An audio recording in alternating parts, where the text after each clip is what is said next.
Okay, hey everybody, again. So this is going to be our last set of notes, and it's actually the last worksheet in the packets you got if you picked up the physical packet. Otherwise it'll be posted in Google Classroom here. But the whole reason we learn quadratic equations is so that we can model real life things. There are a lot of real life situations that are in a parabolic shape. And so some of the problems that you're going to see on this worksheet here, the quadratic applications, is actually some of those real life things. So I'm not going to work through all of them with you. Of course, I'm going to leave some for you to do on your own. But I've picked a few that we're going to work through, and hopefully those will help you figure out some of the other ones. So we're going to do a few there and see what happens. So again, pause anytime you need it if I go a little too fast, because I am going to go fast so the video is not that long. So anytime where you're not sure about something, pause it. And if there's something you can't figure out, please text me or email me what your question is. All right, so let's get started. Jason jumped off a cliff into the ocean. It's nice when we have pictures, we can see what's happening. While vacationing with some of his friends. His height as a function of time could be modeled by the function blah, where t is the time in seconds and h is the height in feet. So notice that this is a function of height. Y value is height, where t is our x values. And so it's telling you already that this is time and this is height. Right? It's telling you that's what the equation is.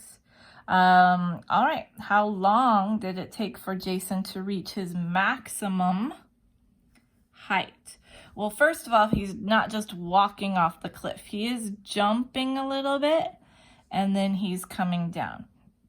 So his maximum height, remember we talked about how the vertex is our maximum or our minimum value. So we want to find out how long, x value, for his maximum height. So we just want to know what the x value at that vertex is. So if we have our equation, and you can substitute y in for now or just call it h, then basically we just want to find the x value of the vertex. So remember, the vertex is x equals negative b over 2a, right? I'm a little crooked there. So I'm just going to plug in that t is going to be negative b, which is 16, over 2 times a, which is negative 16. Well, the 16s are going to cancel. The negative is going to cancel. So this is going to become just 1/2. So it takes him half a second to reach the maximum height. Now we don't know what that height is. We just know that's how long it takes him, which makes sense. If he's jumping off the cliff, he's gonna reach that max before he starts falling down, which is gonna be real quick, right? Jump up and then start diving. So half a second to reach the maximum height. B says, what was the highest point that he reached? So the highest point is the max, right? That max height. So now it's saying, okay, you know how long it took. Now it wants to know what was that height. So if we know the x value, we just have to plug that into the equation to get the y value. So again, we're going to take our equation,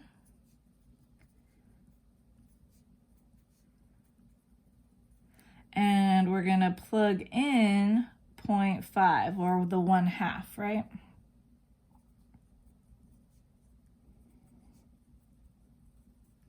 And our calculator, we're going to plug all that in, and we're going to end up with 484.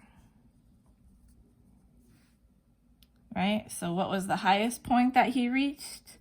484 feet. Was his max height or something, right? Jason hit the water after how many seconds? All right, so now we're looking at the equation and we're saying, all right, when did he hit the water? The water's down here at a height of 0, right? So here he's like 1 feet up, 2 feet up, 10 feet up, 484 feet up, right? What we want to know is when did he hit the water? At what time was that? So notice these now are our x-intercepts, right? These are our zeros or our roots. So what it's asking is it's really saying, hey, solve this, right? And find when x is 0. Right? Not x is 0, sorry, when y is 0. X is 0, we just plug 0 in, but that's not what it's asking us to do. Right? So we're going to say, all right, then I'm going to take my equation, 0 equals negative 16t squared plus 16t plus 480. And we're going to set that equal to 0. And we want to solve that. Now, we have lots of different ways to solve. You can factor if it factors. If it's vertex form, you could square root, but that's not this.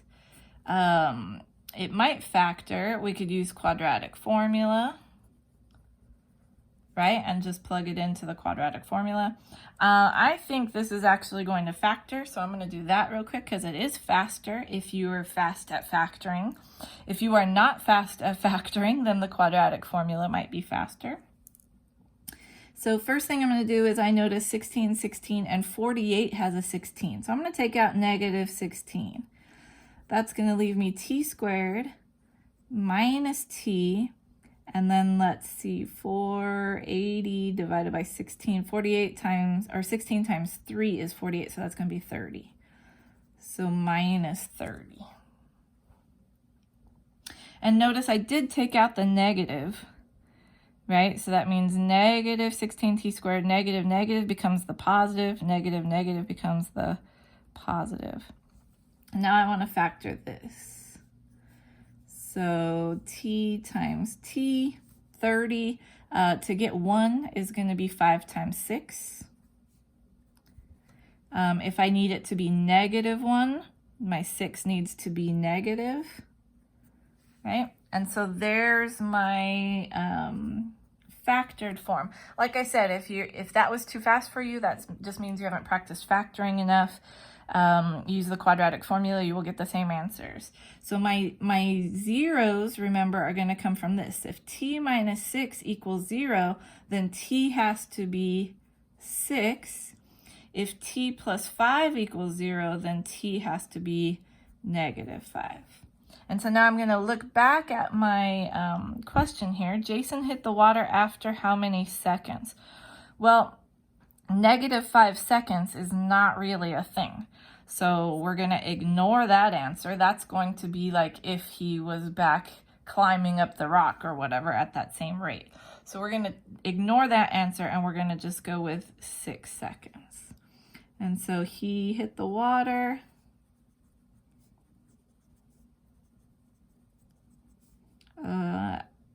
at 6 seconds. And we're done. Okay, so that's a look at someone jumping off a cliff, looking at a different way to use the vertex, right? What does it mean to be the vertex? So the x value represents time, usually. The y value represents height. And then if I am solving, right, like when does it hit the ground or when does he hit the water? We're looking for that 0, right? So then it's asking you to solve and do all of these things that we have looked at over the last few weeks. So kangaroo problem, same type of problem. So I'm not going to do this one with you. I'm going to leave this one alone. But how high can he jump? Again, right, a kangaroo jumps how high? So it wants that maximum height.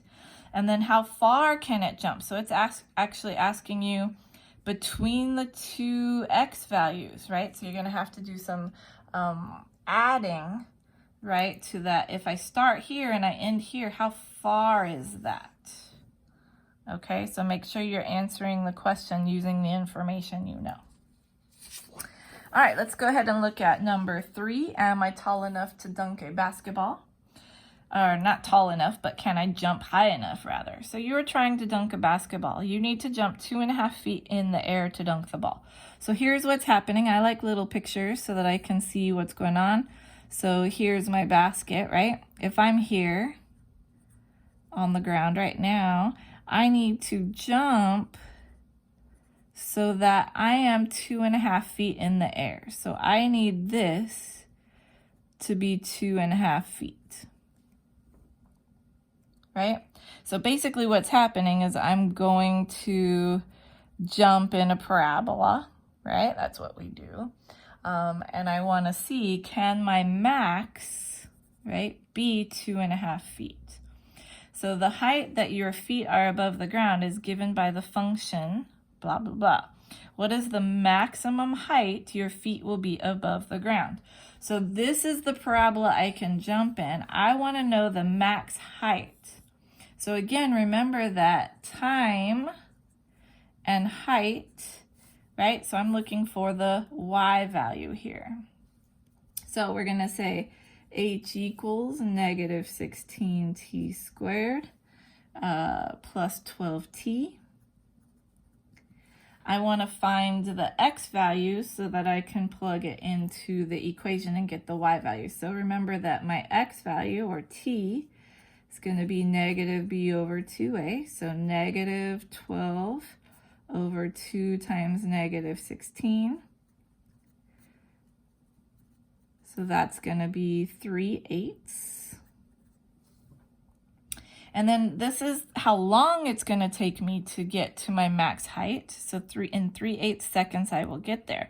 So now I want to plug that 3/8 into my equation. So we're going to come back here.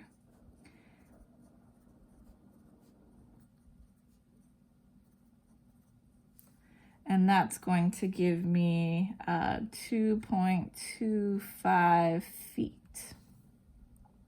So what is the max height? 2.25 feet is my max, right? That answers the first question, right? How far will my feet be above the ground? The second question is, will I be able to dunk the basketball? Well, my max height was 2.25. I need to get 2.5 feet in the air to dunk the ball.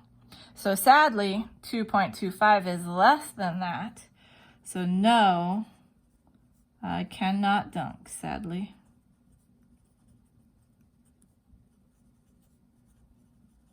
Right, so make sure to answer both questions. Now, if you're wondering how I did that a little bit fast, I did it already so that I could have the answers handy. But just plug the values into the calculator and see what you get. All right, so number 4, similar kind of question. It's about an engine and the way that the revolutions per minute. So they give you the equation. They just need to know the speed that maximizes torque, and they need to know what's the maximum torque. So when you're reading an equation, the engine torque is Y, right? So this is my torque of one model of a car is given by this, where X is the speed. So just make sure that you note which one is X and Y, so that way when you're answering the question, you'll know if you're solving for X or Y. Find the engine speed that maximizes the torque. So I'm looking for the vertex, right? X equals negative b over 2a. What's the maximum torque? Well, once I know the speed, I can plug it into the equation and get the torque, right? So it's basically this step and this step that we just did. All right, let's go ahead and take a look at number 5, the Empire State Building. If an object is thrown upward from the top of the building at an initial velocity of 38 feet per second, its height is s seconds after it's thrown is given by the function. So here we have seconds, right? Time and the height, right? So here's our Empire State Building, right? We're gonna throw stuff off. So let's just draw a building here. Right? We're going to throw something off the building, right? So normally you don't just throw, normally you throw, right? So I'm going to throw something up and then it's going to come down. how long will it take for the ball to hit the ground? So here I'm not wondering what this is. I want to know this, right? So again, this is my x-axis and my y-axis. I want to know when x is, or when, oh my goodness, why do I keep saying x? When y is 0, right? Put a dot instead of x there, but we want to know when y is 0, when it hits the ground, when my height is 0, how long did it take? And so we're basically solving this equation.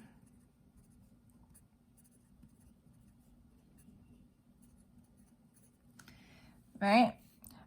So I think what I'm going to do on this one, it might factor, but 16 does not go into 38, so I'm not going to be able to take 16 out. So I don't want to factor. Let's go ahead and use the quadratic formula. So we're going to say that, and I don't really like using s, but you can use s if you want, s or x, or change it up if you want. Negative b is 38. Plus or minus the square root, remember, of b squared minus 4ac. So we're going to say 38 squared minus 4 times a times c all over 2 times a. Right? And so if I don't have the fancy calculators, let's go ahead and shorten this up just a little bit. So this would be negative 38 plus or minus, and I've worked this out already, but if I take 38 squared minus 4 times negative 16 times 1250, and I square root that, I'm going to get about 285.38.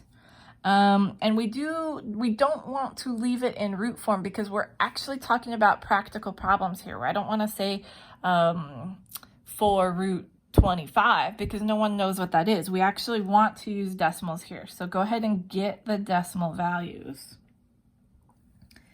That's going to be divided by negative 32. And then we have the two problems, right? So we're going to take the one where I add, and we're going to take the one where I subtract. So negative 38 plus 285.38 divided by negative 32 is going to be negative 7.73. And negative 38 minus 285.38 divided by negative 32 is going to be 10.11. And so again, these are my two possibilities. How long will it take the ball to hit the ground? Well, time cannot be negative, right? That accounts for all of this back here where it got up to the floor in the first place, which is not part of our problem. So we're going to ignore that part of the answer, and we're going to say that it took about 10 seconds, right? So it took 10.11 seconds for the ball to hit the ground. And there we go. I hope that made sense. I know I went a little fast through the quadratic formula there, but you have Desmos, right? You have your phone calculators. It might take a few more steps to get to that, but that's what you're working at. I would use Desmos if I had the opportunity. Okay, so now for a change in type of question. We have a few more we're going to do here. The product of two consecutive integers is 30. Find the integers. So what we want to do is we want to find two consecutive integers. That means like 1 and 2 are consecutive. 3 and 4 are consecutive. So when we're writing that out, our consecutive numbers, the first one we don't know, but another number is going to be x plus 1. And so our two consecutive numbers are going to be x and then one more than that, right? The product means we're multiplying them. So we're going to say x times x plus 1. And we know that it is equal to 30. And it wants us to find the integers. So when we find x, we're actually solving for that first integer. So when we get there, we'll talk about that again. Let's go ahead and multiply then. So x times x is x squared. X times 1 is x. And then I want this to be equal to 0 so that I can solve. So I'm going to go ahead and subtract 30 as well. Right, so basically I'm just moving that 30 over to the other side. Now this one, hopefully you're thinking, oh, well, 30 factors pretty easily. 30 is 3 times 10, or 5 times 6, or 1 times 30. 5 times 6, right, hopefully sticks out to you as x and x. And then 30 is 5 times 6. I want a positive 1, so my 6 needs to be positive, right? So there are my two factors, negative 5 and positive 6 is positive 1. Negative 5 times positive 6 is negative 30. So there's my factors. That means my answers are going to be 5 and negative 6. Remember, because 5 minus 5 is 0, and negative 6 plus 6 is 0. So these are my two answers. Now notice, oops, these are not consecutive numbers. These are just the first value. So that means we can have 5 and 6 because that would be consecutive, right? So these two, or negative 6, and then the next one, negative 6, the next consecutive would be negative 5. So we actually have two answers here. So we don't know which one is which because it's integers. So it's this or this. I hope that makes sense. 5 times 6 is 30. Negative 6 and negative 5 is also 30. And so there's our two answers. All right, moving on. Number 7 is similar, so I'm going to let you do that one. We're going to do number 8 here because it's a little bit more complicated, the same type of thing, but just a little bit more complicated. And then we're going to do number 9, and then that's it. So let's go ahead and get to these real quick. 3 consecutive positive odd integers, right? So odd integers, we only want them to be positive. And we want 3 consecutive odd integers. That means we're really looking at like 1, 3, and 5, right? So they need to be odd. They need to be consecutive. So if they're odd, that means my first one can be x, but my next one, because it's odd, is not going to be x plus 1. My next value is actually adding 2 because it's every other number. So my next number is going to be x plus 2, and my next number after that is going to be x plus 4. Right, so here's our 3 consecutive odd values. Now we don't know if they're positive or negative yet. We'll get that when we solve. So here's our values such that, so now it's going to tell us what our equation is. The product of the first and third. So product means to multiply the first and third. So I'm going to take the first value and I'm going to multiply it times the third value, is equal to 1 less than, so that means I'm going to take away 1 from twice the second. So I'm going to multiply the second value by 2, and I'm going to take away 1, right? 1 less than that. So I'm going to take away 1 from twice the second value. Now, I know this gets a little tricky and a little hard to follow sometimes, so pause it and rewatch and rethink as you need to. But that's basically our equation, and now we just want to solve it. So we've got some multiplying to do. So x times x is x squared. X times 4 is 4x. This is going to be 2x plus 4. I need to subtract that 1, so we're going to say x squared plus 4x equals 2x plus 3, actually. Now, in order to solve a quadratic, I need one side to be 0. So I'm going to move all of this to this side over here. So I'm going to say x squared. 4x minus 2x is going to be 2x. And then I'm just going to subtract the 3.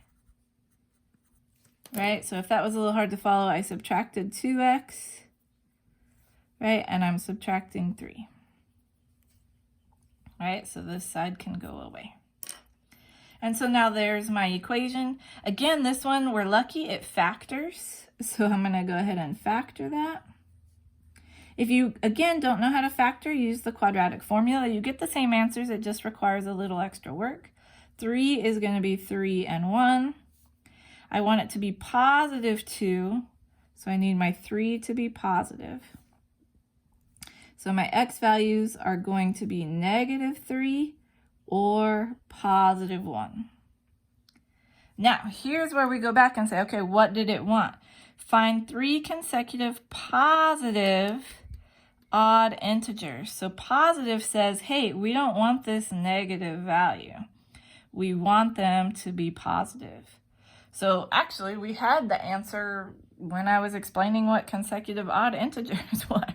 So my first value is 1. The next value after that would be 3. And the next value after that would be 5. And there's our two answers, or there's our 3 answers. Funny, that's happened sometimes, but there you go. So hopefully that one made sense. And then the last one here is not going to be too complicated, but I wanted to review areas of squares and such. So in the two squares shown below, the longer square has a side length 1 foot greater than that of the smaller square. So we don't know this one. I'm going to call this x. And this one then is x plus 1. Right? If the combined area, meaning I'm going to add them together, is 113 square feet, find the length of the smaller side. So we're just going to find x. So let's find the area. Area is length times width, essentially, right? Side times side in a square. So let's add x squared plus x plus 1 squared. And together, the two areas are going to be 113 square feet. So this is really x plus 1 times x plus 1, right? So this is really going to be x squared plus x squared plus 2x plus 1. And I'm just multiplying. Hopefully you're getting faster at your multiplying. I'm going to subtract 113 and I'm going to combine these two. So we're going to get 2x squared plus 2x, and I'm going to subtract 113, which is going to give me negative 112. And there's our equation. We want to solve it. Let's see. They've all got 2, so let's take a 2 out.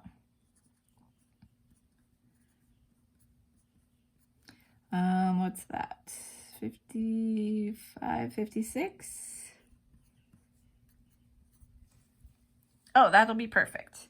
Because 56, 7 times 8 is 56, which gives me the 1 I need. So let's go ahead and factor that. 7 times 8 is 56. I need it to be a positive 1 in the middle, so the 8 is bigger, so it's going to be positive. Right? And there's my factors there. So x is going to be either negative 8 or 7. And again, if we're talking about length of something, lengths cannot be negative, right? I would not say that has a length of negative 8. So we're going to ignore that one, and we're going to say that x is 7. So the length of the smaller square is 7. feet, I believe, right? Square feet, yep. And there you go, that's your answer. And then that last one is just about objects moving in a straight line. So it's time and distance, right? How long will it take the object to travel 108 meters? And so it's asking you to write an equation with 108 here and then to solve it as a quadratic. And so like I said, I'm going to leave that one for you to do. I did, I think, half of them, and it left half of them, but hopefully this gives you some examples so you can see what all the fuss about quadratics is and why they're really important. And that'll do it for our notes this year. For those of you that are watching and keeping up and getting to the end of this video, I truly salute you and I thank you for doing the best you can mathematically. I really miss you guys. I really miss teaching and trying to get math like those is that what happens? That aha moment in our classroom every day. And I do hope that you guys are well and that I get to see some of you before you either head off to college or when you come back to campus next year. It's been tough and I hope you guys are doing okay. So miss you. Congratulations for making it to the end. And I will hopefully talk to you soon. Bye guys.